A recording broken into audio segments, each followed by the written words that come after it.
ಕರ್ನಾಟಕದ ಮಣ್ಣಿನಲ್ಲಿ ಹುಟ್ಟಿ ತನ್ನ ನಗುವಿನಿಂದ ಕೋಟ್ಯಾಂತರ ಹೃದಯಗಳನ್ನ ಗೆದ್ದ ಹುಡುಗಿ. ಸರಳ ಕುಟುಂಬದಿಂದ ಬಂದರೂ ಕನಸುಗಳೆಂದರೆ ಆಕಾಶದಷ್ಟು ದೊಡ್ಡವು. ಅದು ಸಣ್ಣ ಕನಸಲ್ಲ, ದೊಡ್ಡ ಕನಸು.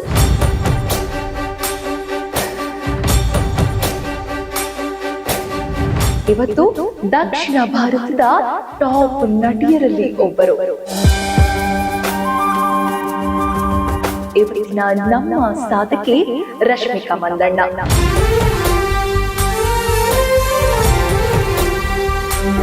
ಇದು ಸಾಧಕರ ಕತೆ.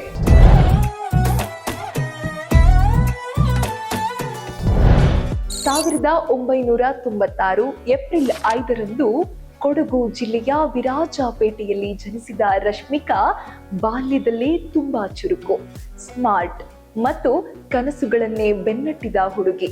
ಪಾಠಶಾಲೆಯಲ್ಲಿ ಇದ್ದಾಗಲೇ ನೃತ್ಯ, ಅಭಿನಯದಲ್ಲಿ ಆಸಕ್ತಿ ತೋರಿದವರು. ಇನ್ನು ಬೆಂಗಳೂರಿನಲ್ಲಿ ವಿದ್ಯಾಭ್ಯಾಸ ಮಾಡುತ್ತಿದ್ದಾಗ ಮಾಡೆಲಿಂಗ್ ಲೋಕಕ್ಕೆ ಕಾಲಿಟ್ಟಿದ್ರು. 2014ರಲ್ಲಿ clean and clear fresh face ಸ್ಪರ್ಧೆಯಲ್ಲಿ ಗೆದ್ದು ಜೀವನದ ದಿಕ್ಕೇ ಬದಲಾಗಿ ಹೋಯಿತು. 2016ರಲ್ಲಿ ಕನ್ನಡ ಚಿತ್ರದ ಮೂಲಕ ಚಿತ್ರರಂಗಕ್ಕೆ ಪ್ರವೇಶ. ಕಿರಿಕ್ ಪಾರ್ಟಿ ಮೊದಲ ಸಿನಿಮಾದಲ್ಲೇ ಅಪಾರ ಯಶಸ್ಸು, ಸಾನ್ವಿ ಎಂದೇ ಪ್ರಸಿದ್ಧಿ. ಅಲ್ಲಿ ರಶ್ಮಿಕಾ ಮಂದಣ್ಣ ಎಂಬ ಹೆಸರು ಮನೆ ಮನೆ ಮಾತಾಯಿತು. ಕನ್ನಡದಿಂದ ತೆಲುಗು, ತಮಿಳು, ಹಿಂದಿ ಸಿನಿಮಾಗಳಿಗೆ ಪ್ರಯಾಣ ಬೆಳೆಸ್ತಾರೆ. ಗೀತಾ ಗೋವಿಂದಂ, ಡಿಯರ್ ಕಾಮ್ರೇಡ್, ಪುಷ್ಪ ಮುಂತಾದ ಹಿಟ್ ಸಿನಿಮಾಗಳನ್ನ ಮಾಡ್ತಾರೆ.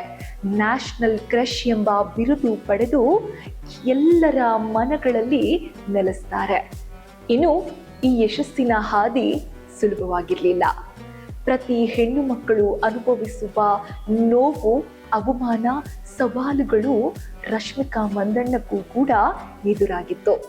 ಯಶಸ್ಸಿನ ಹಾದಿಯಲ್ಲಿ ಟೀಕೆಗಳು, ಸೋಷಿಯಲ್ ಮೀಡಿಯಾ ಟ್ರೋಲ್ಸ್ ಎಲ್ಲವೂ ಕೂಡ ಅವರ ಲೈಫಲ್ಲೂ ಬದಲಾವಣೆಯನ್ನ ತಂದಿತ್ತು. ಕಿರಿಕ್ ಪಾರ್ಟಿ ಸಿನಿಮಾ ಹೆಸರ ಜೊತೆಗೆ ಒಂದಿಷ್ಟು ಅಪವಾದಗಳನ್ನ ತಂದುಕೊಡ್ತು. ಮೊದಲು ಕಿರಿಕ್ ಪಾರ್ಟಿ ಸಿನಿಮಾವನ್ನ ಮಾಡ್ತಾರೆ, ಜೊತೆಗೆ ಇಂಟರ್ವ್ಯೂಗಳನ್ನ ಅಟೆಂಡ್ ಮಾಡ್ತಾ ಹೋಗ್ತಾರೆ. ಇಂಟರ್ವ್ಯೂಯಲ್ಲಿ ಆಂಕರ್ ಕೇಳಿದಂತಹ ಪ್ರಶ್ನೆಗೆ, ಅಂದ್ರೆ ಅತಿ ಹೆಚ್ಚು ಶೋ ಆಫ್ ಅಂತ ಯಾರು ಅನ್ನಿಸ್ತಾರೆ ಅಂತ ಕೇಳಿದಾಗ ಯಶ್ ಅವರ ಹೆಸರನ್ನ ಹೇಳ್ತಾರೆ. ಆಗ ಯಶ್ ಅವರ ಅಭಿಮಾನಿಗಳಿಂದ ಮತ್ತು ಒಂದಿಷ್ಟು ಟ್ರೋಲ್ ಪೇಜ್ಗಳಿಂದ ಸಾಕಷ್ಟು ಟ್ರೋಲ್ ಆಗ್ತಾರೆ, ಒಂದಿಷ್ಟು ನೋವನ್ನ ಅನುಭವಿಸ್ತಾರೆ. ಇದಕ್ಕೆ ಸಂಬಂಧಪಟ್ಟ ಹಾಗೆ ಕೊನೆಗೆ ಕ್ಷಮೆ ಕೂಡ ಕೇಳ್ತಾರೆ. ಹಾಗೆ ಟ್ರೋಲ್ ಆಗ್ಲಿಕ್ಕೆ ಆರಂಭ ಆದಂತಹ ರಶ್ಮಿಕಾ ಅವರ ಜೀವನ ತೆಲುಗು ಫಿಲ್ಮ್ ಅಲ್ಲಿ ಸಕ್ಸಸ್ ಆದ್ರೂ ಬಿಡುಗಡೆಯ ಸಂದರ್ಭ ಅಷ್ಟರಲ್ಲಿ ದೊಡ್ಡ ಬಿರುಗಾಳಿಯನ್ನೇ ಎಬ್ಬಿಸುತ್ತೆ. ರಿಲೇಶನ್ಶಿಪ್ ಅಲ್ಲಿ ಬಿರುಕು ಮೂಡುತ್ತೆ. ಹೌದು, ರಶ್ಮಿಕಾ ಅವರಿಗೆ ತೆಲುಗು ಸಿನಿಮಾಗೆ ಹೋಗುವಷ್ಟರಲ್ಲೇ ಎಂಗೇಜ್ಮೆಂಟ್ ಆಗಿರುತ್ತೆ. ಆದ್ರೆ ವಿಜಯ್ ದೇವರಕೊಂಡ ಅವರ ಜೊತೆಗಿನ ಗೀತಾ ಗೋವಿಂದಂ ಮೂವಿ ಎಷ್ಟು ಸಕ್ಸಸ್ ಹೆಸರು ತಂದು ಕೊಡ್ತೋ ಹಾಗೆ ಒಂದಿಷ್ಟು ಕಾಂಟ್ರವರ್ಸಿಗೂ ಕೂಡ ಅವರನ್ನ ಒಳಗೆ ಮಾಡ್ತು.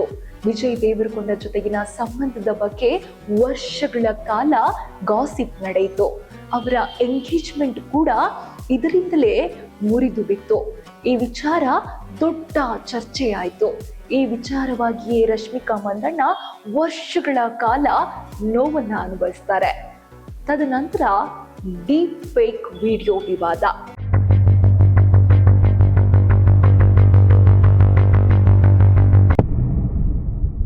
ಹೌದು, ರಶ್ಮಿಕಾ ಅವರ ಮುಖವನ್ನ ಬಳಸಿ ಡೀಪ್ ಫೇಕ್ ವಿಡಿಯೋವನ್ನ ವೈರಲ್ ಮಾಡಲಾಯಿತು. ಮೂಲ ವಿಡಿಯೋದಲ್ಲಿ ಬೇರೆ ಮಹಿಳೆ ಇದ್ದರೂ ಕೂಡ AI ಮೂಲಕ ರಶ್ಮಿಕಾ ಮುಖ ಹಾಕಲಾಗಿ ತದನಂತರ ಈ ವಿಚಾರ ದೇಶವ್ಯಾಪಿ ಚರ್ಚೆಗೆ ಕಾರಣವಾಯಿತು. ಒಂದಿಷ್ಟು ಸೋಷಿಯಲ್ ಮೀಡಿಯಾಗಳಲ್ಲಿ ಪಾಸಿಟಿವ್ ಕಮೆಂಟ್ಸ್ ಬಂದ್ರೆ ಈಕೆಗೆ ಹೀಗೆ ಆಗಬೇಕು ಅಂತ ಹೇಳಿ ಒಂದಿಷ್ಟು ಜನರು ಕಮೆಂಟ್ಸ್ ಮೂಲಕವೇ ಚುಚ್ಚಿ ಮಾತನಾಡ್ತಾರೆ. ಆದ್ರೂ ಕೂಡ ರಶ್ಮಿಕಾ ಮಂದಣ್ಣ ಸೋಲಲಿಲ್ಲ. ತದನಂತರವೂ ಕೂಡ ಅಲ್ಲಿಗೆ ಕಾಂಟ್ರವರ್ಸಿಗಳು ನಿಲ್ಲಲಿಲ್ಲ. ನಾನು ಹೈದರಾಬಾದ್ನವಳು ಅನ್ನುವ ಒಂದು ಹೇಳಿಕೆಯನ್ನ ರಶ್ಮಿಕಾ ಮಂದಣ್ಣ ಅವರು ನೀಡ್ತಾರೆ. Because I'm from Hyderabad I have come alone, and today I hope I am a part of all of your family. ಒಂದು ಕಾರ್ಯಕ್ರಮದಲ್ಲಿ ರಶ್ಮಿಕಾ ಅವರ ನೀಡಿದಂತಹ ಆ ಒಂದು ಹೇಳಿಕೆ ದೊಡ್ಡ ಮಟ್ಟಕ್ಕೆ ವೈರಲ್ ಆಯಿತು. ಇದರಿಂದ ಕರ್ನಾಟಕದ ಕೆಲ ಅಭಿಮಾನಿಗಳು, ಕನ್ನಡ ಇಂಡಸ್ಟ್ರಿಯ ಅಭಿಮಾನಿಗಳು ಸಾಕಷ್ಟು ಬೇಸರ ವ್ಯಕ್ತಪಡಿಸ್ತಾರೆ. ತದನಂತರ ಮ್ಯಾನ್ ಶುಡ್ ಗೆಟ್ ಪೀರಿಯಡ್ಸ್ ಅನ್ನುವ ಒಂದು ಹೇಳಿಕೆಯನ್ನ ನೀಡ್ತಾರೆ. You know, they found this pain stimulators for men to add. ಒಂದು ಟಾಕ್ ಶೋನಲ್ಲಿ ರಶ್ಮಿಕಾ ಪುರುಷರು ಕೂಡ ಪೀರಿಯಡ್ಸ್ ಅನುಭವಿಸಿದರೆ ಮಹಿಳೆಯ ನೋವು ಗೊತ್ತಾಗುತ್ತದೆ ಎಂದಿದ್ರು. ಈ ಹೇಳಿಕೆ ಮಿಶ್ರ ಪ್ರತಿಕ್ರಿಯೆಯನ್ನ ಪಡ್ಕೊಳ್ಳುತ್ತೆ, ಟ್ರೋಲಿಂಗ್ಗೂ ಕೂಡ ಎದುರಾಗುತ್ತೆ. ನಂತರ ಅವರು ಇದು ಜಸ್ಟ್ ಅರಿವು ಮೂಡಿಸಲು ಹೇಳಿದ್ದು ಎಂದು ಸ್ಪಷ್ಟನೆ ಕೂಡ ನೀಡುತ್ತಾರೆ. ಆದರೆ ಇಲ್ಲಿಗೆ ನಿಂತಿಲ್ಲ. ಆನಿಮಲ್ ಅಂತಹ ಒಂದು ಬಿಗ್ಗೆಸ್ಟ್ ಹಿಟ್ ಮೂವಿಯಲ್ಲೂ ಕೂಡ ರಶ್ಮಿಕಾ ಮಂದಣ್ಣ ಕಾಣಿಸ್ಕೊಳ್ತಾರೆ.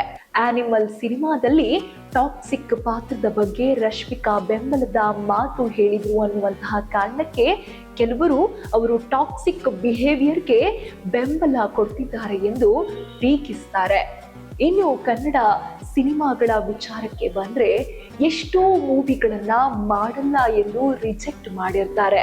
ತದನಂತರ ಮಾಡಿದ ಮೂವಿ ನೋಡೋದಾದ್ರೆ ಕಿರಿಕ್ ಪಾರ್ಟಿ ಅವರ ಮೊದಲ ಸಿನಿಮಾ ಆದ್ರೆ ಅಂಜನಿ ಪುತ್ರ, ಪೊಗರು, ಚಮಕ್ ಇಂತಹ ದೊಡ್ಡ ದೊಡ್ಡ ಹೀರೋಗಳ ಜೊತೆಗೆ ಸಿನಿಮಾವನ್ನ ಮಾಡ್ತಾರೆ.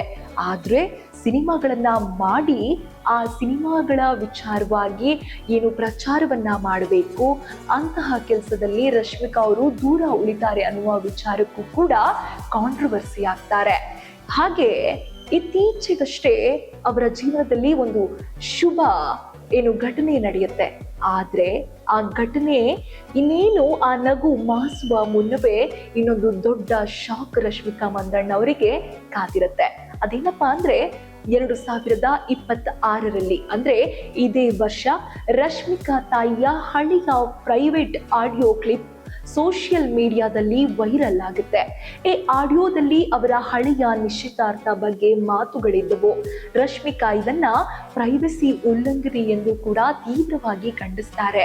ಈ ವಿಚಾರವಾಗಿ ಲೀಗಲ್ ಆಕ್ಷನ್ ತೆಗೆದುಕೊಳ್ಳುವುದಾಗಿ ಎಚ್ಚರಿಕೆ ಕೂಡ ನೀಡುತ್ತಾರೆ. ಈ ಮನುಷ್ಯ ಯಾವ್ದು ಆಗೋದಿಲ್ಲ ಇವನಿಗೆ. ಕೊನೆ ಮಾತು, ನೀನು ಎಲ್ಲಾ ಬಿಟ್ಟು ಬಂದು ಟ್ವೀಟ್ ಮಾಡಬೇಕು, ನಾನು ಇನ್ನು ಯಾವ ಸಿನಿಮಾನು ಮಾಡಲ್ಲ ಅಂತ ಹೇಳ್ಕೊಂಡು ಟ್ವೀಟ್ ಮಾಡ್ಬೇಕು. ಹಾಗೆ the girlfriend movie Rashmika Mandanna ಅವರ ಲೈಫ್ ಟರ್ನಿಂಗ್ ಪಾಯಿಂಟ್ ಅಂತಾನೆ ಹೇಳ್ಬೋದು. ಯಾಕಂದ್ರೆ ಈ ಸಿನಿಮಾ ಒಂದು ಹುಡುಗಿಯ ಭಾವನೆಗಳ, ಪ್ರೀತಿ, ಮನಸ್ಸಿನ ಸಂಕೀರ್ಣತೆಗಳ ಸುತ್ತ ನಡೆದಿರುತ್ತೆ. ಇದು ಅವರ ಲೈಫ್ ಸ್ಟೋರಿ ಅಂತಾನೂ ಎಷ್ಟೋ ಜನ ಮಾತನಾಡ್ಕೊಂಡಿದ್ರು. ಯಾಕಂದ್ರೆ ಅವರ ಲೈಫ್ ಅಲ್ಲಿ ಹಿಂದೆ ಆದಂತಹ ಒಂದಿಷ್ಟು ಘಟನೆಗಳು, ಅವರ ಜೀವನದ ರಿಲೇಶನ್ಶಿಪ್ ಬ್ರೇಕ್ ಇರ್ಬೋದು, ಎಲ್ಲಾ ವಿಚಾರಗಳನ್ನ ಟ್ಯಾಲಿ ಮಾಡಿ ಈ ಸಿನಿಮಾ ಅವರದ್ದೇ ಲೈಫ್ ಸ್ಟೋರಿ ಅನ್ನುವ ಮಾತುಕತೆಗಳು ಕೂಡ ಹಬ್ಬಿತ್ತು. ಇದೇ ಮೂವಿಗೆ ಅವರ ಜೀವನದ ಅತಿ ದೊಡ್ಡ ಶುಭ ದಿನದ ಕೆಲವೇ ದಿನಗಳ ನಂತರ ಒಂದು ದೊಡ್ಡ ಅವಾರ್ಡ್ ಸಿಗತ್ತೆ. ತೆಲಂಗಾಣ ಗೌರ್ಮೆಂಟ್ ಸ್ಟೇಟ್ ಅವಾರ್ಡ್ ಕೂಡ ನೀಡ್ತಾರೆ. ಬೆಸ್ಟ್ ಆಕ್ಟರ್ ಅವಾರ್ಡ್ ಇದಾಗಿರುತ್ತೆ. ಇನ್ನು ಈಕೆ ಕುಟುಂಬಕ್ಕೂ ಕೂಡ ತುಂಬಾ ಹತ್ತಿರ ಆದವರು. ಇವರ ಸರಳತೆ ಮತ್ತು ವಿನಯವೇ ಅವರ ವಿಶೇಷತೆ. ಇತ್ತೀಚೆಗಷ್ಟೇ ವಿಜಯ್ ದೇವರಕೊಂಡ ಜೊತೆಗೆ ಸಪ್ತಪದಿ ತುಳಿದು ದಾಂಪತ್ಯ ಜೀವನಕ್ಕೆ ಕಾಲಿಡುತ್ತಾರೆ. ರಶ್ಮಿಕಾ ಮಂದಣ್ಣ ಅವರ ದಾಂಪತ್ಯ ಜೀವನವನ್ನ ನೋಡಿದ್ರೆ ನಿಜಕ್ಕೂ ಎಷ್ಟೋ ಜನ ಹೆಣ್ಣು ಮಕ್ಕಳಿಗೆ ಜಲಸ್ ಆಗೋದಂತೂ ಹೌದು. ಯಾಕಂತಂದ್ರೆ ನಾನು ಆಗ್ಲೇ ಅವರ ಜೀವನದ ಆಗು ಹೋಗುಗಳನ್ನ ತಿಳಿಸ್ತಾ ಬಂದೆ. ಅದನ್ನೆಲ್ಲ ನೋಡ್ತಾ ಹೋದ್ರೆ ವಿಜಯ್ ದೇವರಕೊಂಡ ಅವರಿಗೆ ಎಷ್ಟು ಸಪೋರ್ಟಿವ್ ಆಗಿ ನಿಂತಿದ್ರು, ಜೊತೆಗೆ ಅವರ ನೋವು, ನಲಿವು, ಅಳಲು ಮತ್ತು ಅವರ ಸಕ್ಸಸ್ ಎಲ್ಲವನ್ನ ಕೂಡ ವಿಜಯ್ ದೇವರಕೊಂಡ ಅವರು ಎಕ್ಸೆಪ್ಟ್ ಮಾಡಿದ ರೀತಿ, ಹಾಗೆ ಡೇ ಒನ್ನಿಂದಲೂ ಕೂಡ ಅವರ ಜೊತೆಗೆ ಹೆಜ್ಜೆ ಇಡ್ತಾ ಹೋದಂತಹ ರೀತಿ, ಒಂದೇ ಚಿತ್ರದಲ್ಲಿ ನಟಿಸಿದ ಇವರಿಬ್ಬರು ಮೊದಲು ಕೊಲೀಗ್ ಆಗಿರ್ತಾರೆ, ತದನಂತರ ಸ್ನೇಹಿತರಾಗ್ತಾರೆ, ಆನಂತರ ಪ್ರೇಮಿಗಳು ಕೂಡ ಆಗ್ತಾರೆ, ಈಗ ಗಂಡ ಹೆಂಡತಿ. ದಾಂಪತ್ಯ ಜೀವನದಲ್ಲಿ ಇರಬೇಕಾದಂತಹ ಎಲ್ಲ ನೋವು, ನಲಿವು, ಖುಷಿ, ಸಂತೋಷವನ್ನ ಬಹುಶಃ ಇವರಿಬ್ರು ಮದ್ವೆಗೂ ಮುಂಚೆಯೇ ವಿಜಯ್ ದೇವರಕೊಂಡ ರಶ್ಮಿಕಾಗೆ ಸಪೋರ್ಟ್ ಬೋನ್ ಆಗಿ, ಬ್ಯಾಕ್ ಬೋನ್ ಆಗಿ ನಿಂತಾಗ್ಲೇ ಇವರು ನೋಡಿರ್ತಾರೆ. ಇನ್ನು ರಶ್ಮಿಕಾ ಮಂದಣ್ಣ ಅವರ ಸಿನಿಮಾಗೆ ಬಂದಂತಹ ಬಿರುದುಗಳು ಒಂದೆರಡಲ್ಲ, ಅನೇಕ ಪ್ರಶಸ್ತಿಗಳು, ಅಭಿಮಾನಿಗಳ ಪ್ರೀತಿ ಎಲ್ಲವೂ ಕೂಡ ಈ ಸಣ್ಣ ಜರ್ನಿಯಲ್ಲೇ ಸಾಕಷ್ಟು ಪಡ್ಕೊಳ್ತಾರೆ. ಇನ್ನು ಅಭಿಮಾನಿಗಳ ಪ್ರೀತಿಯೇ ಅವರ ದೊಡ್ಡ ಸಂಪತ್ತು ಅಂತ ಯಾವಾಗಲೂ ರಶ್ಮಿಕಾ ಅವರು ಹೇಳಿಕೊಳ್ತಾ ಇರ್ತಾರೆ. ಒಬ್ಬ ಸಾಮಾನ್ಯ ಹುಡುಗಿಯಿಂದ ಸ್ಟಾರ್ ನಟಿಯಾಗಿ ಬೆಳೆದ ಪ್ರೇರಣಾದಾಯಕ ಕಥೆ ಇದು. ನಗುವಿನಿಂದ ಗೆದ್ದ ಹೃದಯಗಳು ಅವರ ಪಯಣ ಇನ್ನು ಮುಂದುವರಿಯುತ್ತಿದೆ. ಬಹುಶಃ ಕನಸು ಕಾಣೋದು ಮುಖ್ಯ, ಅದನ್ನ ನಿಜ ಮಾಡೋ ಧೈರ್ಯ ಇನ್ನೂ ಮುಖ್ಯ. ಇನ್ನು ಕನ್ನಡದ ಸಾಧಕಿ, ನ್ಯಾಷನಲ್ ಕ್ರಶ್, ಸರಳತೆಯಿಂದಲೇ ಎಲ್ಲರ ಮನಗೆದ್ದಿರುವ ರಶ್ಮಿಕಾ ಮಂದಣ್ಣ ಅವರಿಗೆ ನಮ್ಮ ಸಪ್ತಾಶ್ವ ಟಿವಿ ಕಡೆಯಿಂದ ಹುಟ್ಟು ಹಬ್ಬದ ಹಾರ್ದಿಕ ಶುಭಾಶಯಗಳು.